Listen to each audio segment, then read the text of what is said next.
दिन है तो शुरू करेंगे। सभी लोग आंखों को कोमलता के साथ बंद कर लेंगे और उस परम पिता परमात्मा के निज नाम ओम का सभी लोग उच्चारण करेंगे। कैसे करेंगे, कब कब करेंगे, क्यों करेंगे, ये सारी बातों पर ध्यान आपका आकर्षित किया जाएगा। हमारी समस्त बहनें बहुत योग्य हैं, कुशल हैं, तो कुशलता के साथ कौन फोन कर रहा है?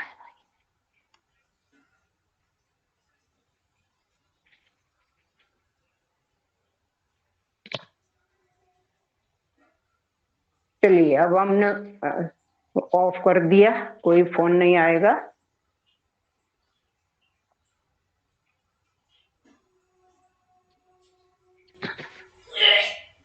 तो परम पिता परमात्मा को याद करते हुए उनका निज नाम ओम, ओम का उच्चारण हम लोग सभी करेंगे और सभी हमारे योग साधक भाई बहन ये हमारे इस तरह से ये 5 उंगली हैं, उनमें से आप अंगूठा और तर्जनी को जोड़ लीजिए। इसको हम कहेंगे ज्ञान मुद्रा या ध्यान मुद्रा। तो इस तरह से आप सभी अपनी उंगलियों को मुद्रा लगाते हुए और अपने घुटनों पर इस हथेली को सीधा रखते हुए 3 बार ओम का उच्चारण करेंगे। ओम का उच्चारण ये परम पिता परमात्मा का निज नाम है और इसके उच्चारण से हमारे आसपास के वातावरण में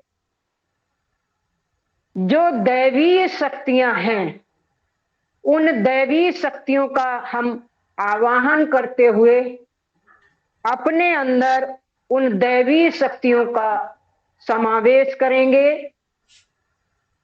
ताकि हमारे हर काम निर्विरोध बिना व्यवधान के संपन्न हो और ईश्वर हमें वो शक्ति दे, सामर्थ्य दे कि हम अपने कार्य को पूर्ण कर सकें।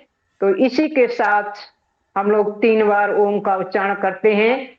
कमर गर्दन को सीधा रखते हुए आंखों को कोमलता के साथ बंद करके शुरू करते हैं।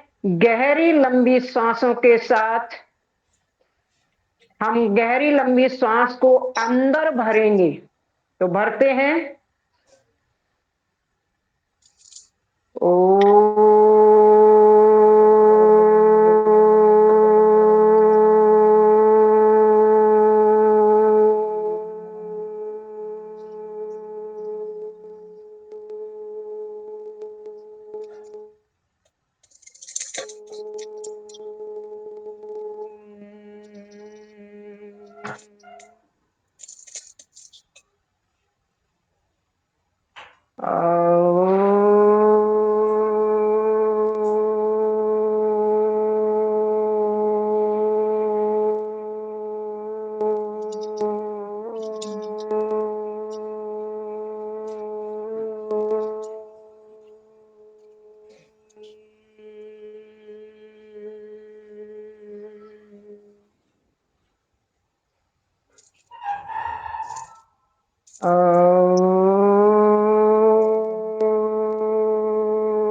हमने 3 बार ओम का उच्चारण किया। इसके उच्चारण की भी एक विधि होती है। इसके उच्चारण के लिए जितना हम समय हम अपनी सांस को रोक सकते हैं, उस समय में से हम अधिकांश जो हम जब श्वास को भरेंगे तो अपने होठों को खोल लेते हैं। जैसे पहले आ का उच्चारण करेंगे मन में, फिर ओ का उच्चारण करेंगे, ओ, और ओ का उच्चारण हम अधिक समय तक करेंगे। उसके बाद हम मां का उच्चारण करते हैं। इससे हमारे अंदर शक्ति का संचय होता है। तो हम इस तरह से हमने जैसे किया ओ,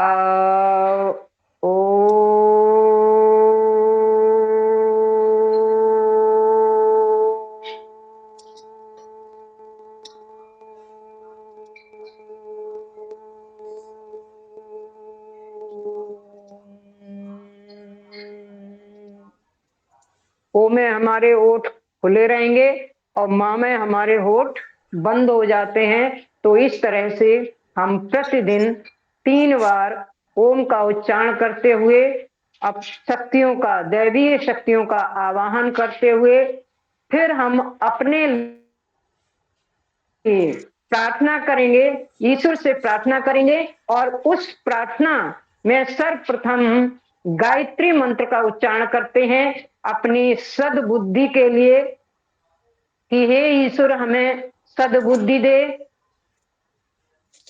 ताकि हम अपने आप को अच्छे सद कर्मों में संलग्न रहें। तो इसके लिए हम गायत्री मंत्र का उच्चारण करते हैं। उसके बाद हम अपने स्वास्थ्य के लिए महामृत्युंजय मंत्र का उच्चारण करते हैं। तो ये सद्बुद्धि के लिए, स्वास्थ्य के लिए हम प्रार्थना करेंगे। तो सबसे पहले हम करते हैं गायत्री मंत्र का उच्चारण। ओम भूर्भुवः स्वः तत्सवितुर्वरेण्यं भर्गो देवस्य धीमहि धियो यो नः प्रचोदयात्। ऐसा कहते हैं कि मंत्रों का उच्चारण धीमे करें, लंबा करें। जितना हम धीमे और लंबे स्वर में करेंगे उतनी ही हमको ऊर्जा मिलेगी, ऊर्जा का समावेश हमारे अंदर होगा। इसलिए बहुत जल्दी हमें उच्चारण नहीं करना है मंत्रों का। फिर हम महामृत्युंजय मंत्र का जाप करते हैं। ओम भूर्भुवः स्वः तत्सवितुर्वरेण्यं भर्गो देवस्य धीमहि धियो यो नः प्रचोदयात्।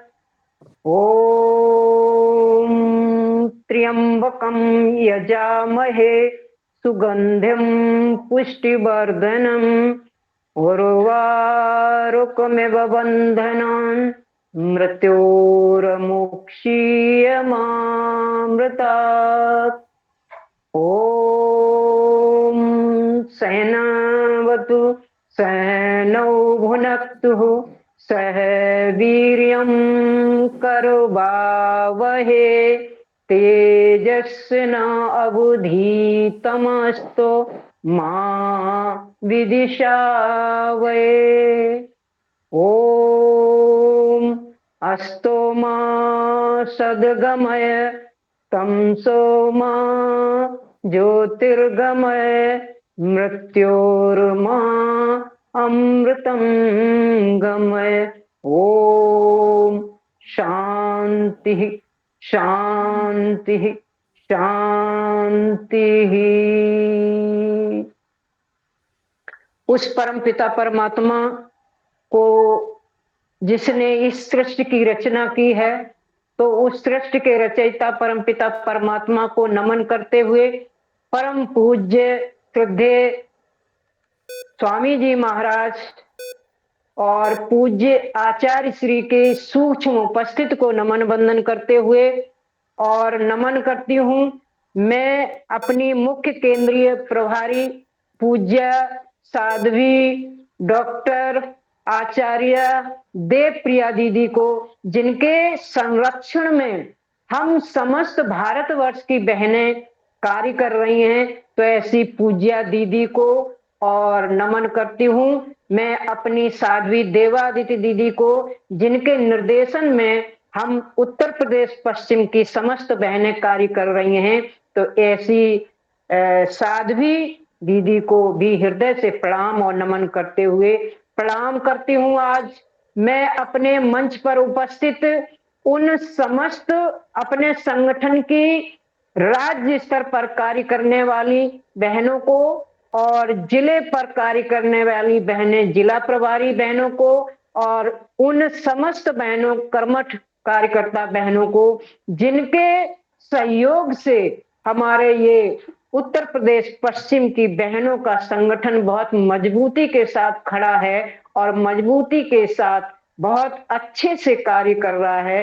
तो उन समस्त बहनों को हम हृदय से प्रणाम करते हैं और आज प्रणाम करते हैं उन सभी योग साधक भाई बहनों को, उन दिव्य आत्माओं को जो विभिन्न प्रांतों से, विभिन्न जनपदों से हमारे साथ जुड़े हुए हैं। तो उन सभी योग साधक भाई बहनों को भी मैं हृदय से प्रणाम और नमन करती हूँ और आपका इस मंच पर बहुत बहुत स्वागत, अभिनंदन और वंदन करते हुए आज के इस सत्र को हम प्रारंभ करते हैं।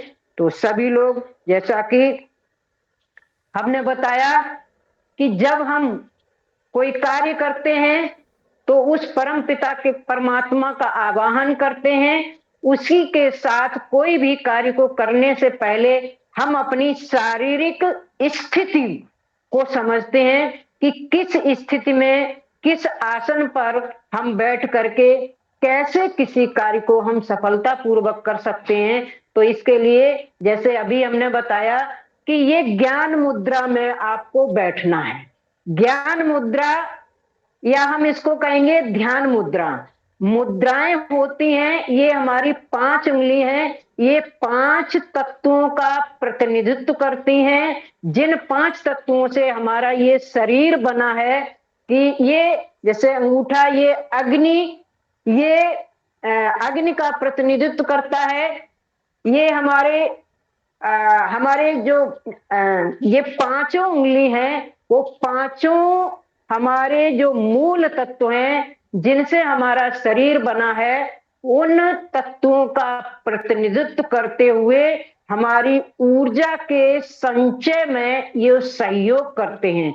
ऐसा कहते हैं कि जब हम प्राणायाम करते हैं तो प्राणायाम करते समय किसी न किसी मुद्रा का लगाना आवश्यक होता है। यदि हम मुद्रा नहीं लगाएंगे, मुद्राएं लगाकर नहीं बैठेंगे, तो ऋषि मुनियों का ये कहना है कि हमारे जो प्राणायाम से या आसन व्यायाम से जो हमारे अंदर ऊर्जा उत्पन्न हुई है, वो ऊर्जा बाहर प्रवाहित हो जाएगी। इसलिए ये ऊर्जा, उत्पन्न हुई ऊर्जा हमारे अंदर ही समाहित रहे, इसके लिए हम मुद्राओं को लगा करके ही हम प्राणायाम करते हैं। और ये विभिन्न मुद्राएं हैं, किस तरह से कौन मुद्रा कार्य करती है, ये आपको आगे विस्तार से पढ़ाया जाएगा, बताया जाएगा।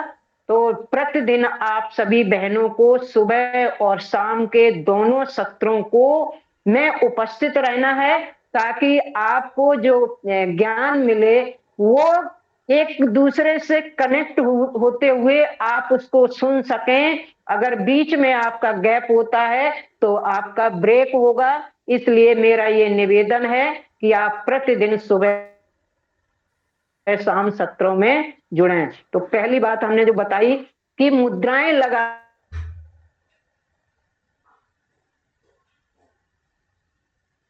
कि देखिए, ये हम और आप सब जानते हैं कि प्राण जो है, प्राणों हमारा जीवन आधारित है।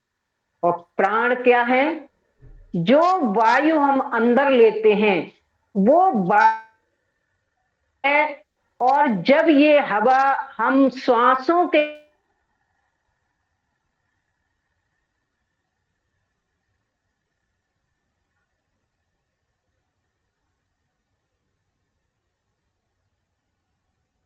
हर निकाल दिया जाता है, तो ये कैसे, कब हमें सांसों को लेना है, कैसे लेना है, कितनी लेनी है, कितना रोकना है, ये सारी विधि को सीखने के लिए आप इस मंच पर उपस्थित।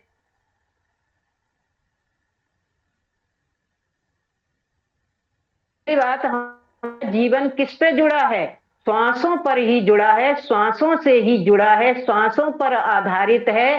क्यों? क्योंकि जब हम मन गर्भ से जब बाहर आता है, इस संसार में आती वो क्रिया करता है, श्वास को लेता है, लेता है। बच्चा पैदा होता है और रोते श्वास जब गर्भ में रहता, उसका संबंध जुड़ा रहता है, जब बाहर आता है तो वो रोता है और रो करके पहली श्वास नहीं है तो उसको दाई रुलाती, मार के रुलाती है। तो इसलिए ये कहा है।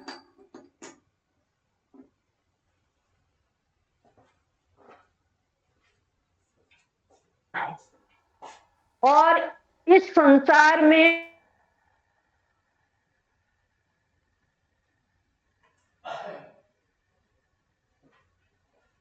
हर श्वास निकल जाती है तो अंतिम क्रिया श्वास का छोड़ना और पहली क्रिया श्वास को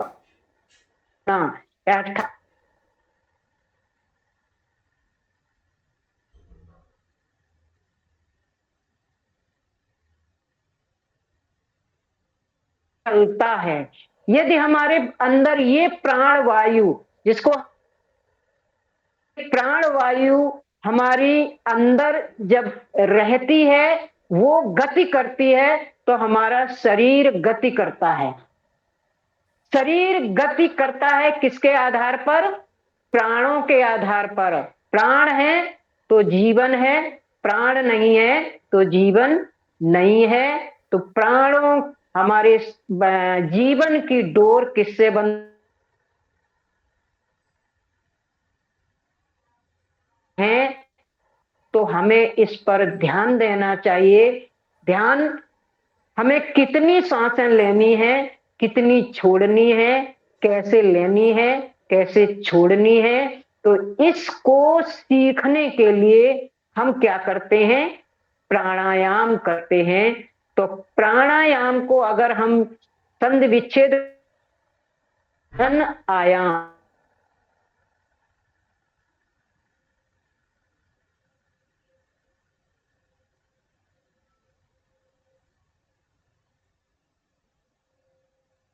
आयाम दे सकते हैं, रोक सकते हैं, उतने ही आपके प्राण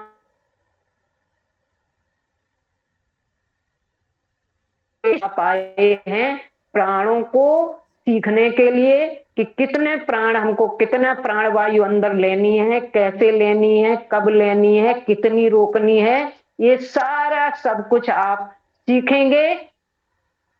वायु को अब हम आते हैं, उसके बाद आप क्या करेंगे? आसन सीखेंगे। अब आसनों में जब हमने कहा कि कोई भी कार्य को करने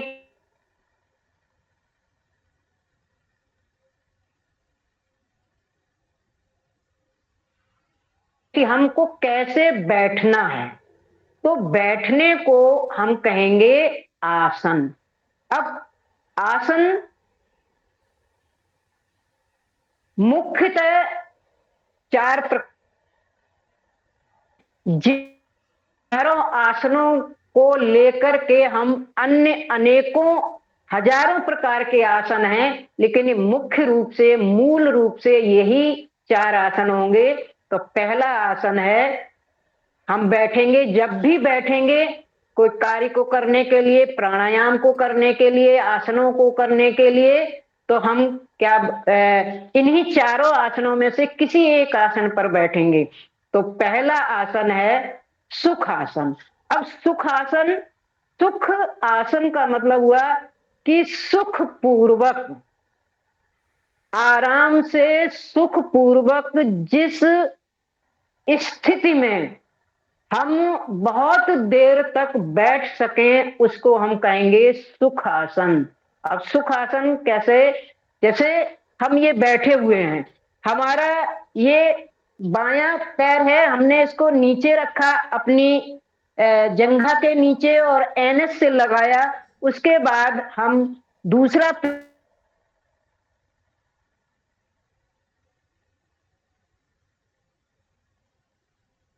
इसको हम कहेंगे सुख आसन। और हमने बताया कौन सी, ज्ञान मुद्रा लगा करके इस तरह से हम बैठ जाएंगे। उस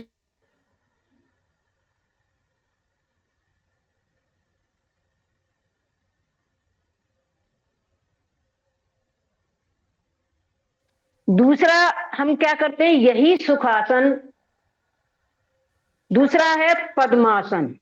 या तो हम सुखासन पर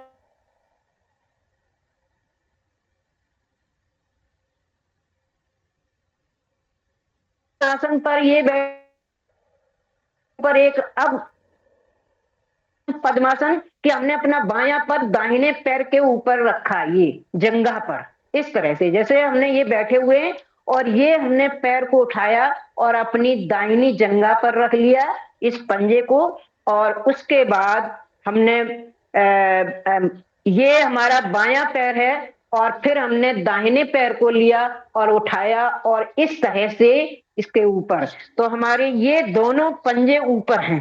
तो ये क्या हुआ, पद्मासन, या हम इसको कहेंगे सिद्धासन। जो साधु संत हैं वो पद्मासन सिद्धासन पर भी बैठते हैं, तो ये पद्मासन या सिद्धासन हुआ। उसके बाद हमारा अगला एक आसन, तीसरा आसन है। तीसरा आसन हमारे दोनों पैरों को जैसे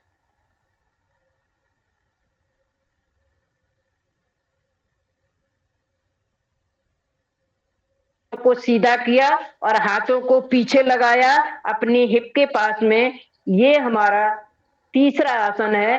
कौन सा है, दंडासन। तो तीन आसन बताए, सुखासन, पद्मासन, दंडासन, और चौथा है वज्रासन। आप पहले दंडासन में बैठ जाइए, उसके बाद हमने अपना बायां पैर मोड़ा और इस तरह से हम पीछे पंजे को पीछे ले गए, और इसी तरह से हमने दूसरा दाहिना पैर भी मोड़ा और ये पीछे ले गए। हमने इस तरह से बैठे, दोनों पंजों के में एड़ी को हमने दोनों पैरों की एड़ियों को मिला लिया, पंजों को खोल लिया और इस तरह से हम हमारे ये स्थिति बनी और इसके ऊपर हमने हाथों को इस तरह से रखा, तो ये हमारा हुआ वज्रासन। तो सब लोग इसको नोट करते जाएंगे। कितने आसन बताए हैं, चार आसन, सिद्धासन, सुखासन, सिद्धासन, दंडासन और वज्रासन। ये चार आसन हैं। इन्हीं चार आसनों में बैठ करके किसी भी जिसमें आप सुखपूर्वक बहुत देर तक बैठ करके क्रियाएं कर सकते हैं, प्राणायाम कर सकते हैं, कोई कार्य को कर सकते हैं। तो उसी आसन का वर्णन करते हुए आप इस पोजीशन में आप अपने आप को स्थिर कर लेंगे। तो ये आसन माने सुख पूर्वक जिस आसन में बहुत देर तक स्थिर होकर के एक स्थिति में बैठ सकते हैं, उसको हम आसन कहेंगे। और तभी हमें आसनों का लाभ मिलता है, चाहे वो कोई भी आसन हो। किस आसन से क्या लाभ मिलता है, ये आप बाद में इसको आपको विस्तार रूप से बताया जाएगा।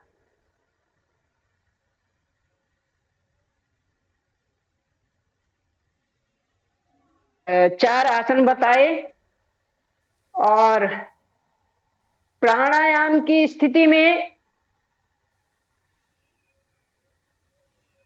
तीन स्थितियां बनती हैं। जब हम श्वास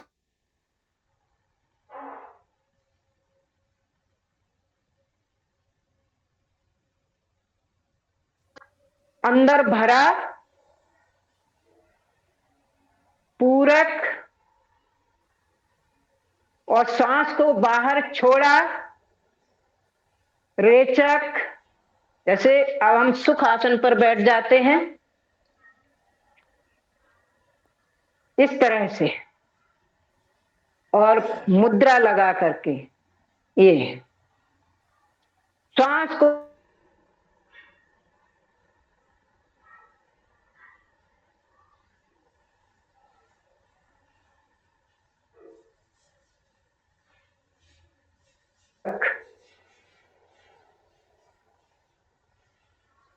और सांस को अंदर हमने रोका, सांस को भरा,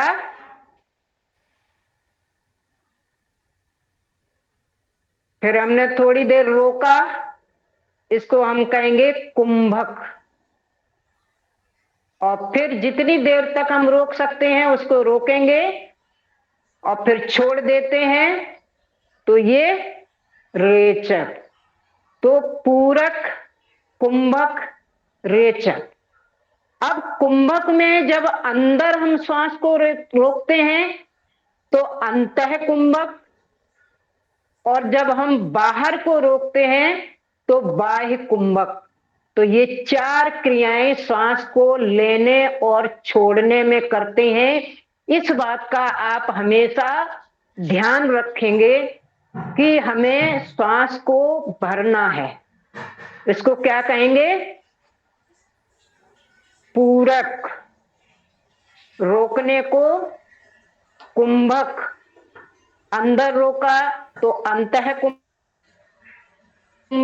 और बाहर छोड़ करके भी हम रोकते हैं तो बाह्य कुंभक। तो बाहर छोड़ने की क्रिया, ये आप लोग इन्हीं चार के ऊपर पूरा प्राणायाम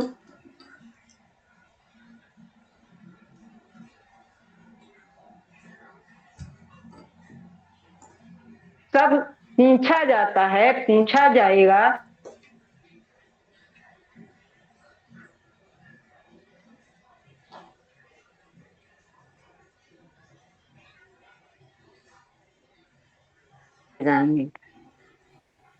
उसके बाद एक और क्रिया है जिसको आप ध्यान रखेंगे,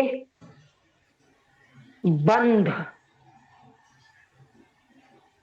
बंधों का भी बहुत महत्व होता है प्राणायाम में, आसनों में, सब में। बंध, बंध का मतलब श्वास को अंदर, अब श्वास को हमने भरा, भर के हम जब रोकते हैं तो हम अपनी, अब ये बंद पहले समझ लीजिए कि क्या है, कि मूल बंद, उद्यान बंद और जालंधर बंद। ये तीन बंद योग की भाषा में, योग में बहुत महत्वपूर्ण बंद होते हैं। और ये हमारी शारीरिक स्थिति, जिस स्थिति में हम बैठते हैं, हम श्वासों को पूरक रेचक करते हैं, उस समय इन बंधों को लगा करके जब हम क्रिया करते हैं तो हमको उसका पूरा पूरा लाभ मिलता है। इसलिए जो हमारे इस योग में बंधों का भी बहुत महत्व है। तो बंध मूल रूप से 3 बंध हैं। कौन कौन से? मूल बंध, उद्यान बंध और जालंधर बंध। मूल बंध हम किसे कहेंगे? जब हम श्वास को अंदर लेते हैं, अंदर हमने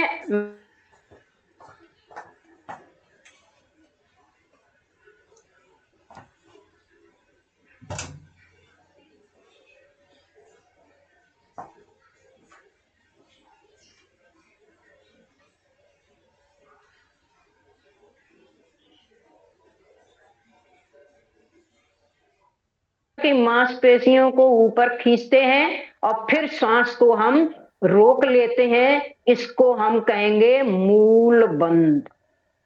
अब ये मूल बंध का कितना लाभ है? बहुत बड़ा लाभ है। इसको आप आगे पढ़ेंगी कि हमारे शरीर के अंदर ऊर्जा के कुछ विशेष क्षेत्र हैं। उन क्षेत्रों में जहां पर उन स्थानों पर विशेष रूप से ऊर्जा एकत्रित रहती है, तो उनमें से प्रथम जो है हमारा ये जो मूल बंध है, और ये मूल बंध हम लगाते हैं गुदा की मांसपेशियों को खींच करके, और यहां पर हमारा जो ऊर्जा का संचय होता है, यहीं से ऐसा कहा जाता है कि चाहे वो शरीर में किसी भी प्रकार की ऊर्जा हो, चाहे शारीरिक, मानसिक, आध्यात्मिक, किसी भी तरह की ऊर्जा का जो उद्गम स्थल है, वो यही हमारा जो गुदा का क्षेत्र है, जहां पर हम मूल बंध लगाते हैं। यहीं से समस्त ऊर्जा का प्रवाह हमारे शरीर में नीचे से ऊपर की ओर होता है। इसलिए ये मूल बंध का बहुत महत्व हमारे जीवन में है। इसको विस्तार से आगे आपको समय समय पर आवश्यकता अनुसार बताया जाएगा। उसके बाद दूसरा हमारा आता है उद्यान बंध। उद्यान बंध हमारे नाभि क्षेत्र पर हम लगाते हैं। कैसे लगाते हैं? कि जब हम श्वास को भरते हैं, पूरक करते हैं, तो मूल बंध लगाते हैं, और उसके बाद हम अपनी नाभि को अंदर की ओर लेते हैं, और इस तरह से ये हमारा कौन सा है? उद्यान बंध। अब उद्यान बंध हमारी नाभि क्षेत्र पर लगता है। ऐसा कहा जाता है कि हमारे शरीर में 72 करोड़ 72 लाख 10,201 नस नाड़ियां जो हैं, वो यहीं से पूरे शरीर में जाती हैं। यहीं से उनका प्रसार होता है, विस्तार होता है। तो यहां पर जब मूल बंध से हम लगाते हैं, तो मूल बंध गुदा क्षेत्र से जो ऊर्जा हमारी प्रवाहित होती है, वो मूल बंध पर आकर के ठहरती है, और फिर यहीं से हमारे संपूर्ण शरीर में वो ऊर्जा का प्रसार होता है। इसलिए ये मूल बंध के बाद हमारा उद्यान बंध, और उसके बाद हम कहते हैं जालंधर बंध। तीसरा जालंधर बंध लगाते हैं। तीसरा जालंधर बंध जब लगाते हैं, तो क्या कहते हैं? हम थोड़ी को अपने कंठकूप से लगा लेते हैं। ये तो 3 बंध कहां कहां पर हुए?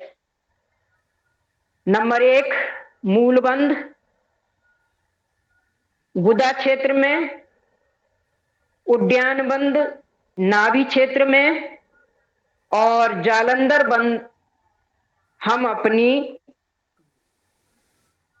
नाभ ये गर्दन से लगाते हैं। तो इस तरह से हमने 3 बंद हुए हमारे।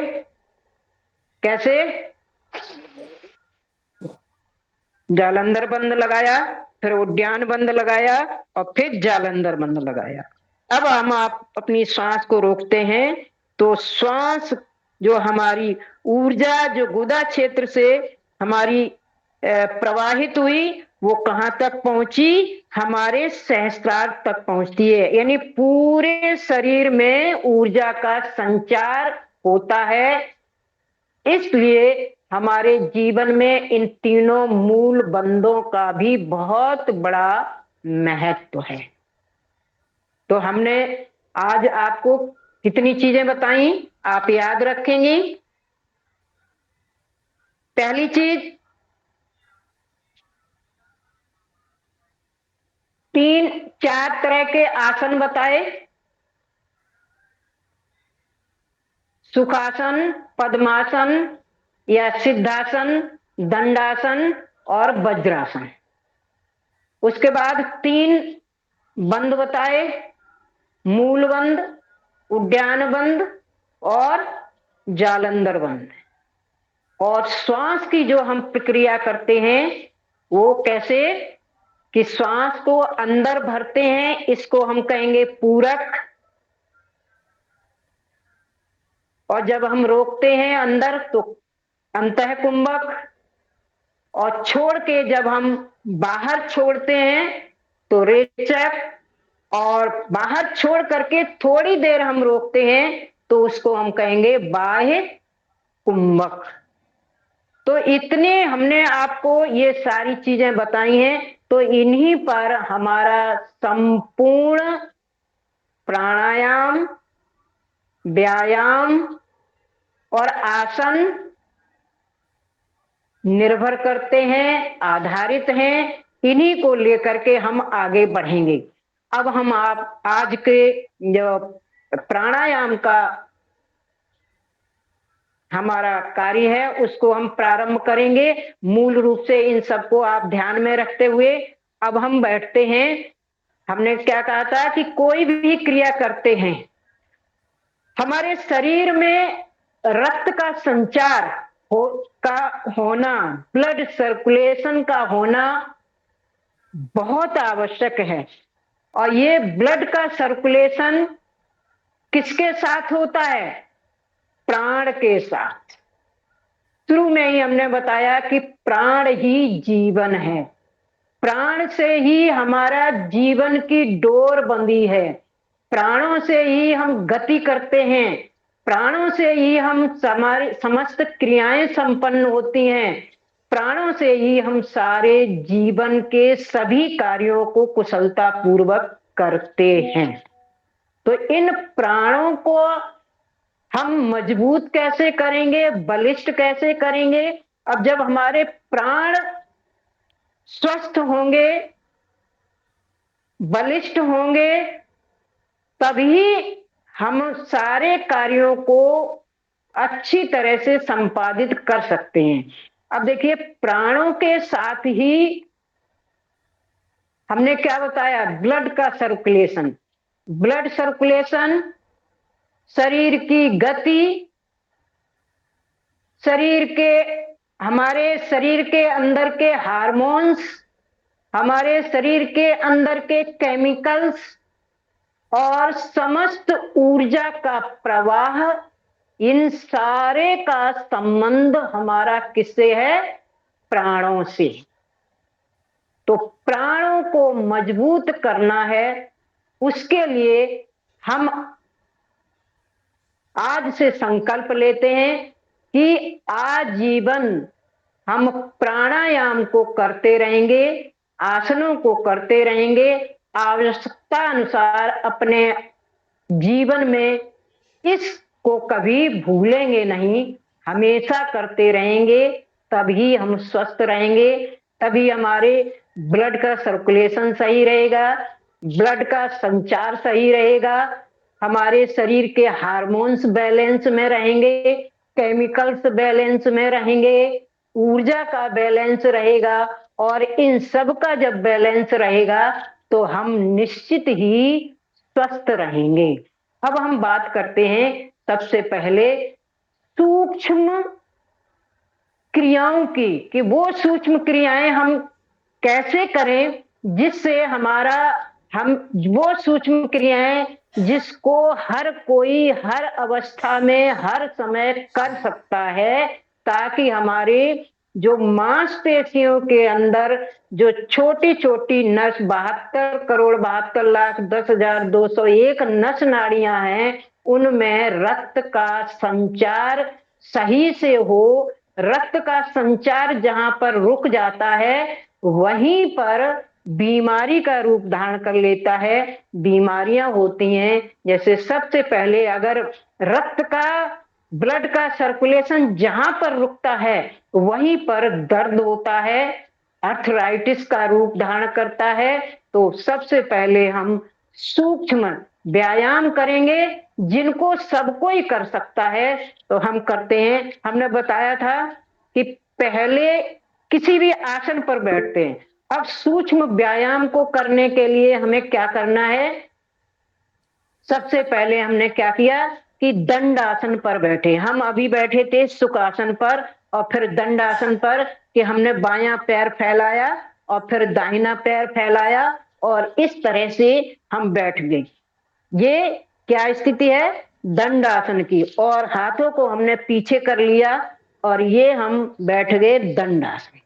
अब हमारे ब्लड का सर्कुलेशन सही से हो, युवा तो आसन भी कर लेंगे, योगिंग जॉगिंग सूर्य नमस्कार भी कर लेंगे, लेकिन हर अवस्था में ये सूक्ष्म व्यायाम किए जा सकते हैं। चाहे बच्चा हो, बूढ़ा हो, जवान हो, कोई भी हो, बीमार हो, वो सूक्ष्म व्यायाम तो सब कोई कर सकता है। तो ये सूक्ष्म व्यायाम करने के लिए हम सबसे पहले किस में बैठे? दंड आसन में। ये दंड आसन। उसके बाद हमने क्या किया? श्वास को भरा, श्वास को अंदर भरते हैं, पूरक करते हैं। भरेंगे श्वास को सभी लोग दंड आसन पर बैठेंगे।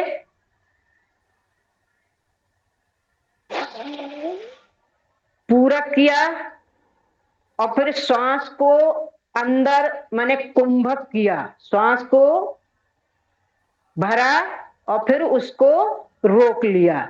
रोक करके हमने क्या किया? पंजे को, जो हमारे सीधे पंजे हैं, वो हमने जमीन की ओर किए ऐसे, और इस तरह से हमने थोड़ी देर तक हम इसको रोकेंगे। जितनी देर तक हम श्वास को रोक सकते हैं रोकेंगे, और उसके बाद फिर हमने श्वास को छोड़ दिया और फिर ऊपर हमने पंजों को किया इस तरह से। ये एक बार किया। अब आप देखिए इसमें हमारी जो पिंडली है नीचे की, ये जो पिंडली है इसमें तनाव हो रहा है। ये तनाव हो रहा है, अर्थात ये हमारी, ये कहते हैं कि ये हमारा सेकंड हार्ट है। पहला हार्ट हमारा ये है और दूसरा हार्ट ये हमारी पिंडली है। तो पिंडली में, हार्ट के बाद पिंडली में सबसे ज्यादा ब्लड रहता है। तो हम इसको क्या, पहले क्या किया कि हमने श्वास को भरा, पंजे को नीचे जमीन की ओर दबाया, प्रेस किया इस तरह से। अब पिंडलियों में आप देखिए कितना प्रेशर बन रहा है। प्रेशर पड़ रहा है हमारी पिंडलियों पर, टखनों पर, जहां पर ब्लड का संचार सही से हो, रुके नहीं, इन्हीं जगहों पर दर्द होता है। सबसे पहले अर्थराइटिस की शुरुआत यहीं से होती है। तो इस तरह से हमने ये पंजे को हम पहले नीचे जमीन की ओर ले गए, श्वास को रोका, फिर छोड़ दिया, फिर ऊपर की ओर लाए। इस तरह से हम ये क्रिया करेंगे। ये हमारा सूक्ष्म व्यायाम। इससे हमारे किसके व्यायाम हो रहा है? पैरों का व्यायाम हो रहा है। और सबसे अधिक हमारी पिंडली का व्यायाम, टखनों का व्यायाम हो रहा है, जहां पर रक्त का संचार, रक्त अधिक रहता है। तो इसको हम सेकंड हार्ट, जो हमारी पिंडली है, उसका हम व्यायाम कर रहे हैं इस तरह से। ये अब हमने क्या किया कि हमने पूरा इसको घुमाते हैं, दाएं से बाएं और बाएं से दाएं, इस तरह से। ये एंटी वाई क्लॉक भी। और श्वासों के साथ, जितनी हम श्वासों के साथ इसको श्वासों का ध्यान रखेंगे सभी इस तरह से,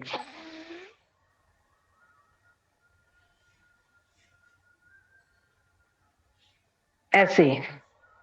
तो ये हमारे क्या हुए, पैरों के एक्सरसाइज। अब हमने क्या किया कि ये पैरों को फिर हमने पिंडली हाथों को लिया और इस तरह से लगाया, और ये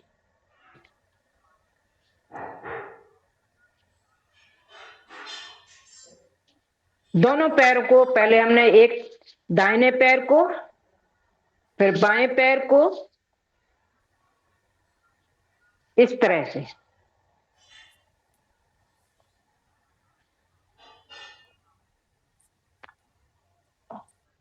आराम आराम से करेंगे। ये हमारे घुटने की एक्सरसाइज। तो ये हमने दंड आसन पर किसके, पहले हमने टखनों की, पंजों की, पिंडली की, घुटनों की और जंघाओं की, यानी पूरे नीचे की धड़ की हमारी ये एक्सरसाइज हुई। किसे, इसको हम कहेंगे सूक्ष्म व्यायाम, श्वासों के साथ।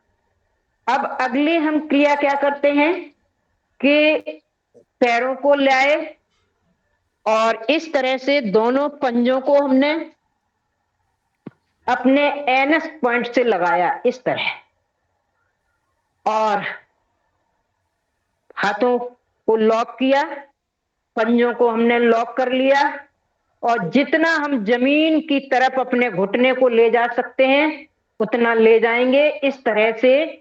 और सीधी गर्दन कमर को सीधा, क्योंकि गर्दन कमर को हमें सीधा रखना है, स्पाइनल कॉर्ड को सीधा रखना है, ताकि हमारे ऊपर के रक्त के संचार में कोई व्यवधान उत्पन्न ना हो। तो हमें अपने सीधे कमर, गर्दन, स्पाइनल कॉर्ड को सीधा रखते हुए, और फिर हमने पंजों को नीचे दबाया, घुटने को नीचे दबाया, जितना हम दबा सकते हैं उतना दबाएंगे, और फिर ऊपर इस तरह से।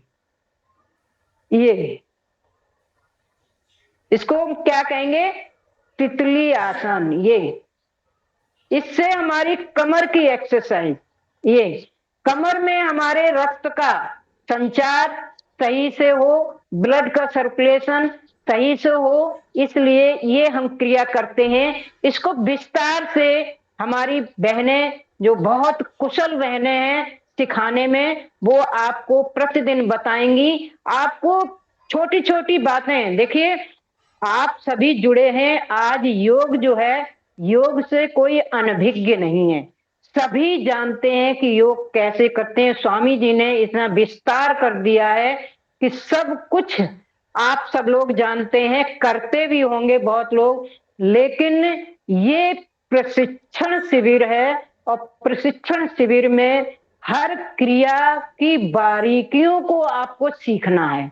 छोटी छोटी बारीक बातें होती हैं, छोटी छोटी बातें होती हैं जिनका हमारे जीवन में बहुत महत्व होता है। हम साधारण रूप से करते रहते हैं तो उन बातों पर हम ध्यान नहीं देते हैं। इसलिए ये छोटी छोटी बातों को आपको सीखना है, ये ताकि आप एक अच्छे कुशल योग शिक्षक बन सकें, दूसरों को अच्छी तरह से आप बता सकें, सिखा सकें। तो ये हमारा तितली आसन, और उसके बाद फिर हम बैठ जाते हैं सुख आसन पर। और सुख आसन पर बैठ करके हमने दोनों हाथों को आगे लाए, और ये अंगूठे को मुट्ठी के अंदर बंद किया, ऐसे बंद, अंदर मुट्ठी, अंगूठे को बंद करके हमने मुट्ठी को बंद किया, और फिर हम दोनों ऐसे एक दूसरे के ऊपर ऐसे घुमाते हैं। तो आप देखिए इससे कलाइयों की एक्सरसाइज हो रही है। ये कलाई, एक कलाई हमारी यहाँ पर जननांग होते हैं, तो इनकी एक्सरसाइज, एक एक अंग की एक्सरसाइज होती है। तो अब ये कलाई की एक्सरसाइज हमने दाएं से बाएं, बाएं से दाएं एंटी वाई क्लॉक भी घुमाते हैं। इस तरह से हम इसको, ये एक्सरसाइज हमने की कलाइयों की उसके बाद हमने हाथों को सीधा खोल लिया और कंधे पर इस तरह से श्वासों के साथ हर क्रिया में श्वास का ध्यान रखेंगे।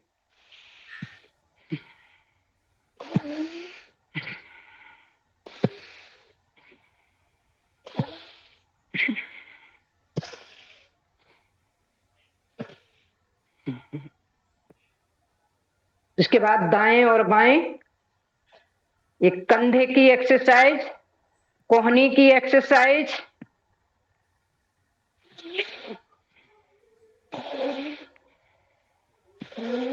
श्वासों के साथ आप रेचक पूरक कुंभक के साथ जब क्रिया करेंगे तो अधिक आपको लाभ मिलेगा हर क्रिया से।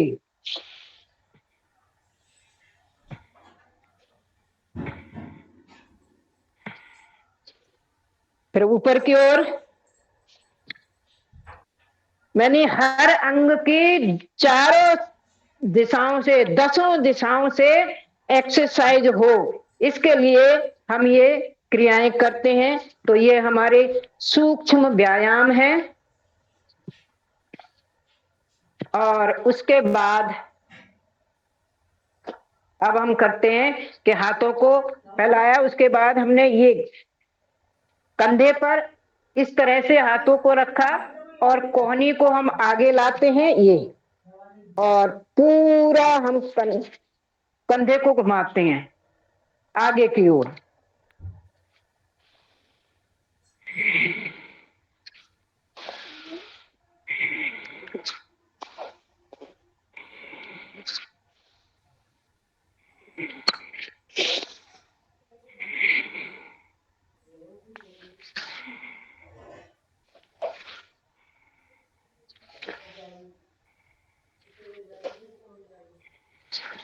ये पूरे कंधे की एक्सरसाइज, अगर हम ये एक्सरसाइज करते रहते हैं तो हमारे कंधे कभी जाम नहीं होंगे।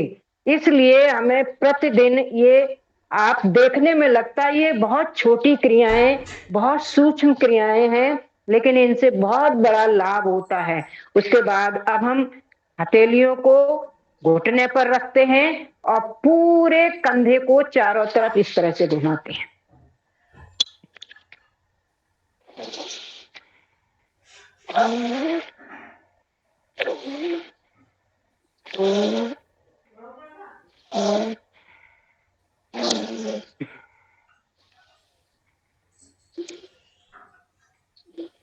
देखो ये कंधों की एक्सरसाइज क्यों आवश्यक है?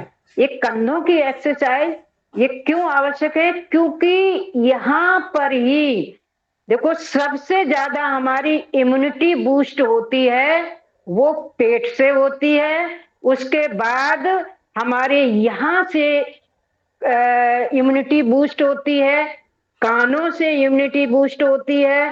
तो इसलिए इनकी प्रतिदिन हमें एक्सरसाइज करनी आवश्यक है। तो हमने ये इस तरह कंधे की पूरी एक्सरसाइज की। अब उसके बाद हम अगली एक्सरसाइज करते हैं।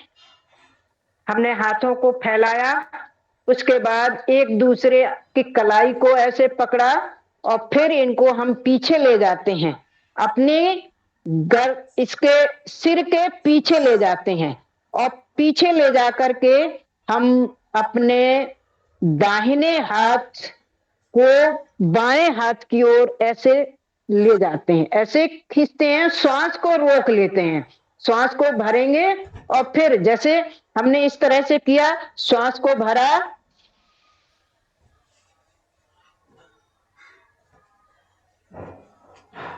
रोक लिया, और जितनी देर तक हम रोक सकते हैं श्वास को रोके रहेंगे। और इसको हम एक तरफ बाईं तरफ हाथ को खींचेंगे इस तरह से। फिर श्वास नहीं रोकी जा सकती है, श्वास को छोड़ देंगे, हाथों को ढीला छोड़ दिया। उसके बाद यही क्रिया हम बाएं हाथ से करते हैं।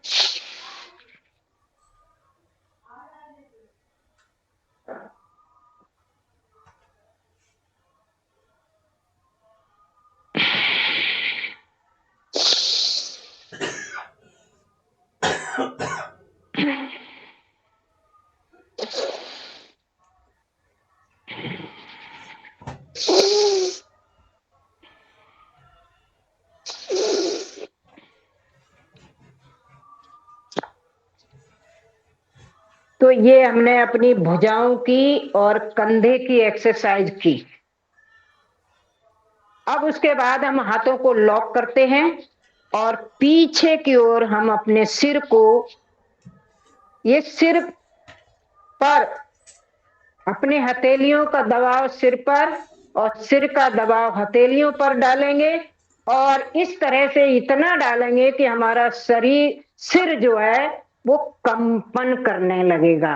पूरे शरीर की जो हमारी ब्रेन्स हैं, नाड़ियां हैं, उनकी एक्सरसाइज होगी और रक्त का संचार सिर में पूरी तरह से होगा। तो इसलिए इसको हम प्रेस करते हैं, यहां पर दबाव डालते हैं, सिर का दबाव हथेली पर और हथेली का दबाव सिर पर, तब हमारे इस सिर में कंपन होता है और जिससे हमारे रक्त का संचार तीव्रता से होता है। यही क्रिया हम आगे करेंगे मस्तिष्क पर। ये हम इस तरह से, ये बहुत सूक्ष्म क्रियाएं हैं, लेकिन जब इसके डिटेल में आप समझेंगे तो इसको समझेंगे ये भी बहुत आवश्यक है। क्यों? देखिए, पीछे हमारी जो है एक ग्रंथि होती है जिससे हार्मोन निकलता है और वही हार्मोन जो है आपके संदेशों को, जो आप देखते हैं, सुनते हैं, अनुभव करते हैं, वो सारे संदेशों को नर्वस सिस्टम के माध्यम से वहां तक ले जाता है जहां पर उसकी आवश्यकता होती है। और यहाँ पर आगे जब हम दबाते हैं तो हमारी यहाँ पर पीनियल ग्रंथि, पिट्यूटरी पीनियल ग्रंथि है, उस पर प्रेस पड़ता है तो वो एक्टिव होती है और वो हमारे हैप्पी हार्मोन्स को स्रावित करती है। इसलिए हमारे जीवन में हैप्पी हार्मोन्स का स्राव बना रहे तो हम ये क्रियाएं करते हैं, सूक्ष्म क्रियाएं। ये ब्रेन है, ये दायां और बायां, इसकी भी एक्सरसाइज इस तरह से हम करते हैं। तो ये हमारी सूक्ष्म क्रियाओं के द्वारा हम संपूर्ण शरीर की हमारी एक्सरसाइज हो जाती है, मांसपेशियों की एक्सरसाइज होती है और मांसपेशियों के अंदर ही हमारी छोटी छोटी नर्व्स होती हैं जिनमें रक्त का संचार होता है। रक्त बहता है तो ब्लड का सर्कुलेशन हार्ट से संपूर्ण शरीर में होता है और संपूर्ण शरीर से अशुद्ध रक्त शुद्ध होने के लिए हृदय में आता है। तो ये ब्लड सर्कुलेशन, रक्त का संचार अबाधी गति से चलता रहे, इसके लिए हमारी कहीं पर कोई व्यवधान ना आए तो हमें सूक्ष्म क्रियाएं प्रतिदिन करना चाहिए, करते रहना चाहिए। ये बहुत आवश्यक है क्योंकि ब्लड का सर्कुलेशन बहुत महत्वपूर्ण है। ब्लड जो है हमारे शरीर में एक ट्रांसपोर्ट का काम करता है। कैसे? कि जो हम श्वास लेते हैं, जो ऑक्सीजन हमारे हम प्राण वायु जो लेते हैं, वो प्राण वायु रक्त के माध्यम से शरीर की एक एक अंग तक, एक एक कोशिका तक इस रक्त के माध्यम से ही पहुंचती है। तो यदि रक्त का में कहीं पर रुकावट आएगी तो हमारी ऑक्सीजन का प्रवाह भी रुक जाएगा। इसलिए तो रक्त के साथ हमारी ऑक्सीजन एक एक अंग तक पहुंचती है, एक एक कोशिका तक पहुंचती है। ऊर्जा जो मूलाधार चक्र से हमारी उत्पन्न होती है और संपूर्ण शरीर में नाड़ियों के माध्यम से आती है, वो ऊर्जा भी इसी के माध्यम से एक एक कोशिका तक पहुंचती है। इसी के साथ हमारे जो हार्मोन्स हैं, जो हमारे शरीर का कंट्रोल करते हैं, कहते हैं हमारा नर्वस सिस्टम और हार्मोन्स दो ऐसे तत्व हैं जो हमारे शरीर को कंट्रोल में रखते हैं। तो हमारे हार्मोन्स का स्राव भी इसी रक्त के माध्यम से होता है, ऊर्जा का स्राव रक्त के माध्यम से होता है। इसलिए हमें रक्त का जो सर्कुलेशन है वो अबाध गति से सही तरीके से चलता रहे, इसके लिए हम सूक्ष्म क्रियाएं करते हैं, जॉगिंग करते हैं, सूर्य नमस्कार करते हैं। तो आज हमने आपको ये सूक्ष्म क्रियाएं बताई हैं और कल से फिर क्रमशः आपको हर चीज को बताया जाएगा। सूक्ष्म क्रियाएं ऐसी क्रियाएं हैं जो सभी कर सकते हैं। तो बहुत बहुत धन्यवाद आप सभी का। आज इस क्लास को यहीं पर विराम देंगे और आदरणीय बहन लक्ष्मी जी, ओम दीदी, आप जुड़ी हैं, टाइम हो गया होगा। हाँ 6:15-7 हुए हैं, अभी 16 हो रहे हैं, 7:16। अच्छा 7:30 तक का है, मैं तो ध्यान ही नहीं रहा। 7:30 तक, हाँ वो 5 बजे का ध्यान रहा ना। हाँ जी। तो इस तरह से हमने आपको सूक्ष्म क्रियाएं बताई। अब हम आते हैं प्राणायाम पर।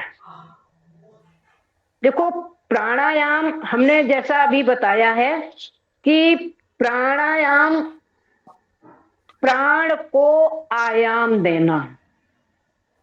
ये खूब अच्छी तरह से आप समझ लीजिए कि प्राण को जब हम पूरक करते हैं और रेचक करते हैं, और जितना हमारे मध्यांतर में बीच में कुंभक माने सांस को हम जितना अधिक रोक पाएंगे उतना ही हमारा जीवन लंबा होगा। कैसे? आपने देखा होगा, हम लोग देखते हैं कि एक डॉगी होता है, वो बहुत धीमी सांसें, छोटी छोटी सांसें लेता है। उसका जीवन 10 और 11 वर्ष का होता है।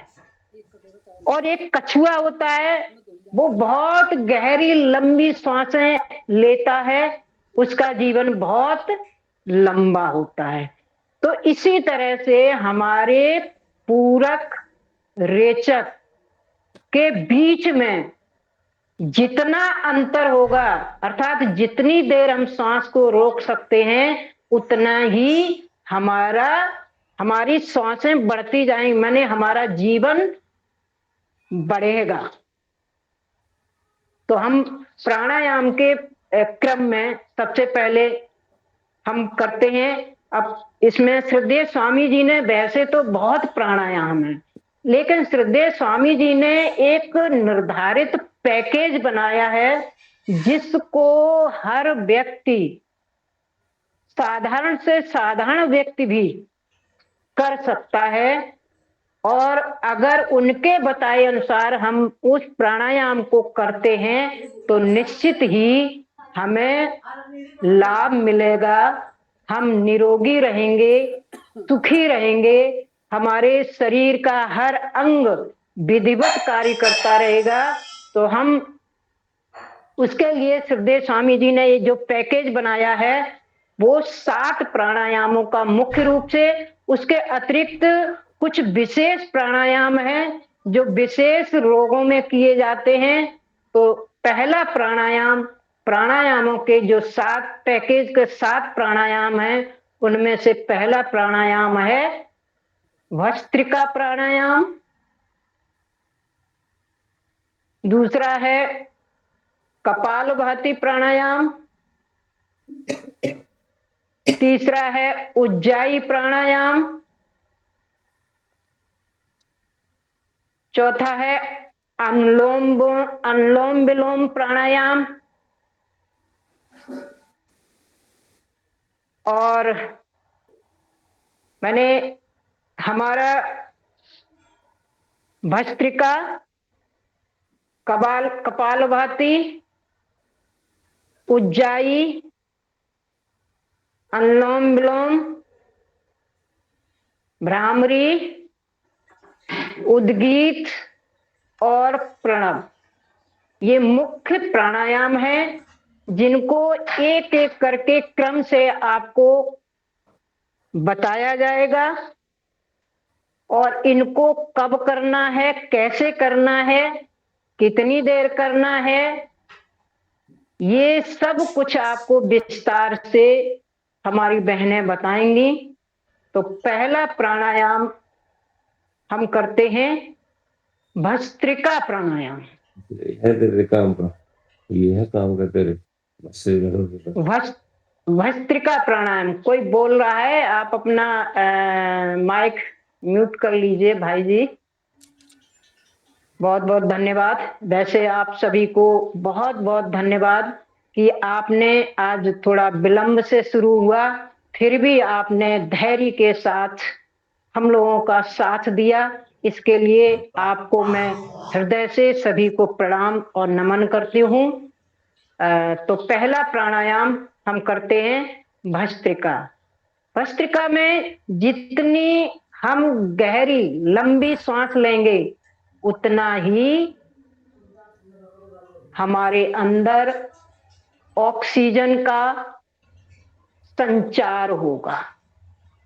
देखिए, हम वायु को लेते हैं, हम कहते हैं हवा लेते हैं, इसमें हवा भरेंगे किसके द्वारा? श्वासों के द्वारा। श्वासों में पहले हम क्या करेंगे? श्वास को भरेंगे, जिसको हमने क्या कहा? पूरक।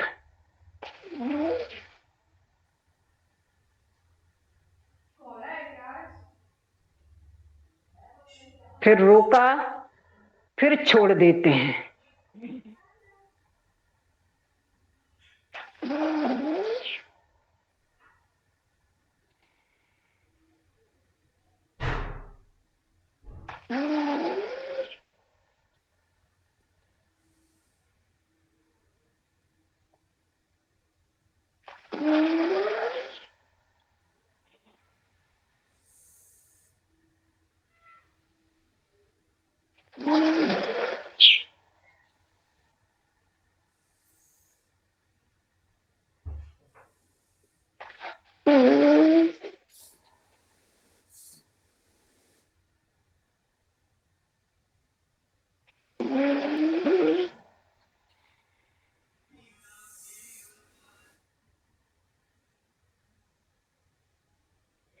ऐसा कहते हैं कि जितनी हम गहरी लंबी श्वास को भरेंगे उतनी ही अधिक वायु हमारे अंदर जाएगी, और वो वायु श्वास के माध्यम से फेफड़ों में पहुंचेगी, और फेफड़ों से फिर वो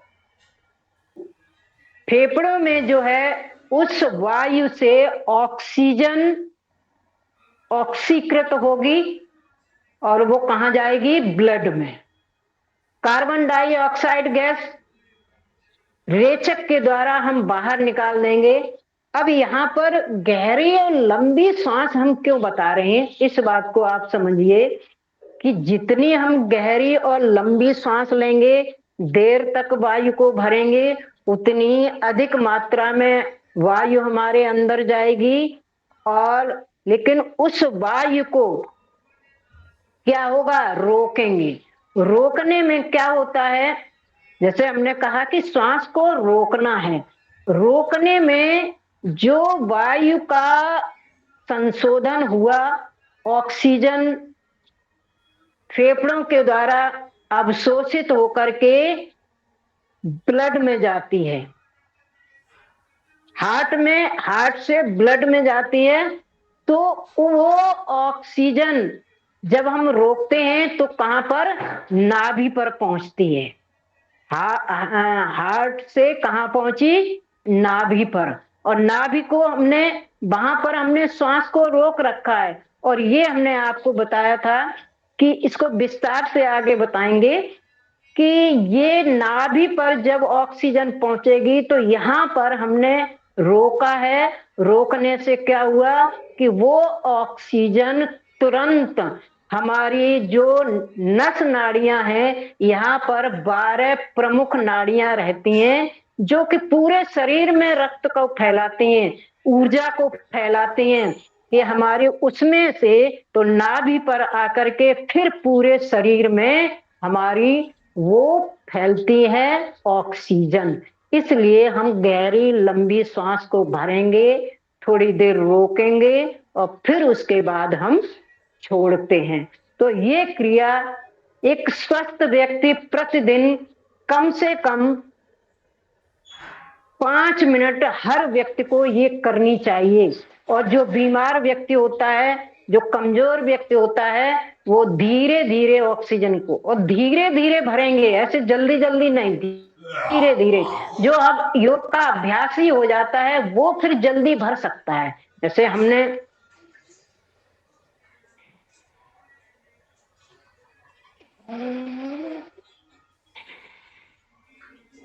और तेजी से स्वामी जी बताते हैं, तो तेजी से तो वही व्यक्ति भस्त्रिका करे जो अभ्यासी हो जाता है।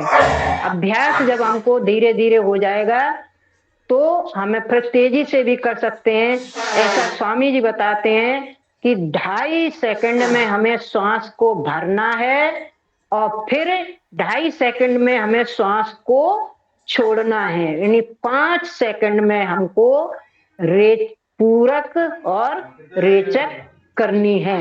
ये एक साधारण व्यक्ति के लिए है, और जो योगी होते हैं वो तो फिर बहुत देर तक अपनी श्वास को रोक सकते हैं और देर में रोक के और फिर देर में छोड़ते हैं।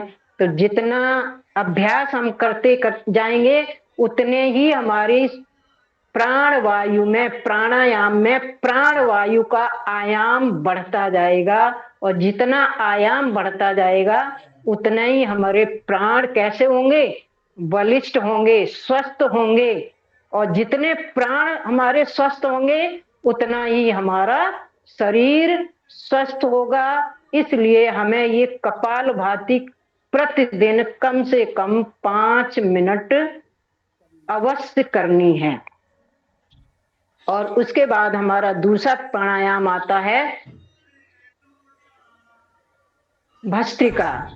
मानी भस्त्रिका में हमने श्वास को भरा और छोड़ा, इससे हमने ऑक्सीजन का संचय किया।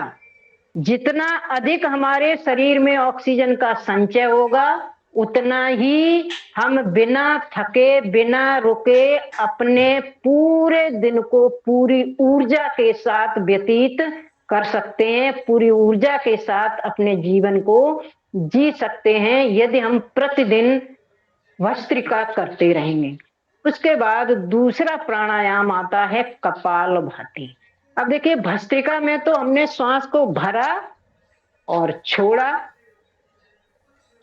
और कपालभाति में इसके ठीक विपरीत कि इसमें हमने श्वास को भरने में हमें ध्यान नहीं देना है। किसमें ध्यान देना है? छोड़ने में ध्यान देना है। तो प्रेशर के साथ जितना हम वायु को बाहर छोड़ सकते हैं उतना ही हमारे लिए लाभकारी होगा। कि हमने भस्त्रिका में तो ऑक्सीजन को का अंदर भर के संचय किया, और कपालभाति में हम फोर्स के साथ वायु को बाहर छोड़ते हैं और मन में विचार करते हैं कि हमारे अंदर के संपूर्ण दोष, संपूर्ण व्याधियां बाहर निकल रही हैं। इसलिए हम कपालभाति करते हैं। तो कपालभाति के द्वारा हमारा शरीर का शुद्धिकरण होता है। तो कपालभाति हम कैसे करेंगे? फोर्स के साथ हमने बताया कि श्वास लेने में ध्यान नहीं देंगे, श्वास को छोड़ने में ध्यान देंगे। फोर्स के साथ हमने श्वास को पहले भरी हुई हमारी, फिर उसके बाद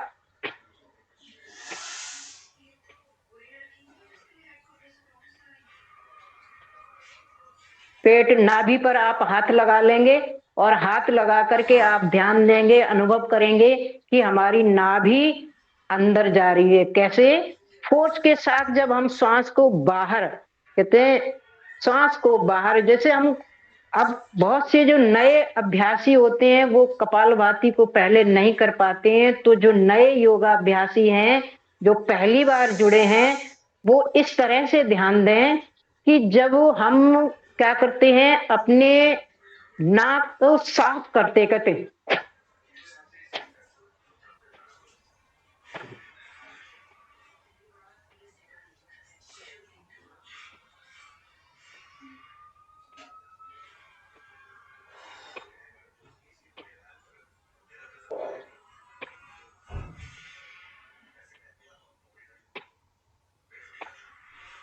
इस तरह से हम कपालभाति करते हैं। तो हमने आज आपको 2 प्राणायाम बताए, एक भस्त्रिका, दूसरा कपालभाति। भस्त्रिका के द्वारा हम शक्ति का संचय करते हैं और कपालभाति के द्वारा हम रोगों का निवारण करते हैं, अपने अंदर के दोषों को दूर करते हैं और सूक्ष्म व्यायाम के द्वारा हम अपने ब्लड के सर्कुलेशन को सही रखते हैं। तो सूक्ष्म क्रियाएं बताई और 2 प्राणायाम बताए।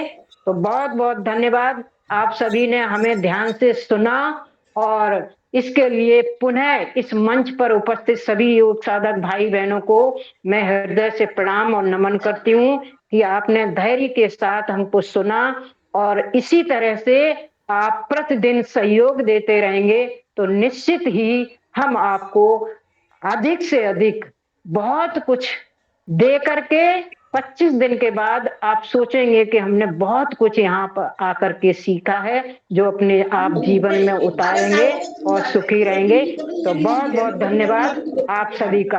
ओम। आप सभी को हृदय से प्रणाम। ओम। प्रणाम। अब आपका अगर कोई प्रश्न किसी का है, देखिए मैं निवेदन करूंगी, आपने बहुत ध्यान से सुना और मेरा निवेदन है कि जब हमारी ये क्रिया समाप्त हो जाए उसके बाद आपको 5 मिनट मिलेंगे। आप कोई भी प्रश्न आपके मन में है तो आप पूछ सकते हो। ओम। सभी को हृदय से प्रणाम। यदि किसी का प्रश्न है तो आप पूछ सकते हो। ओम। और उसके बाद आदरणीय बहन लक्ष्मी जी से निवेदन करूंगी कि वो शांति पाठ करेंगी। ओम। जी ओम दीदी ओम। ओम। अगर किसी का प्रश्न है तो वो पूछें, अन्यथा शांति पाठ को के साथ ही हम इसको खत्म करेंगे। ओम। जनवरी की बात ही आप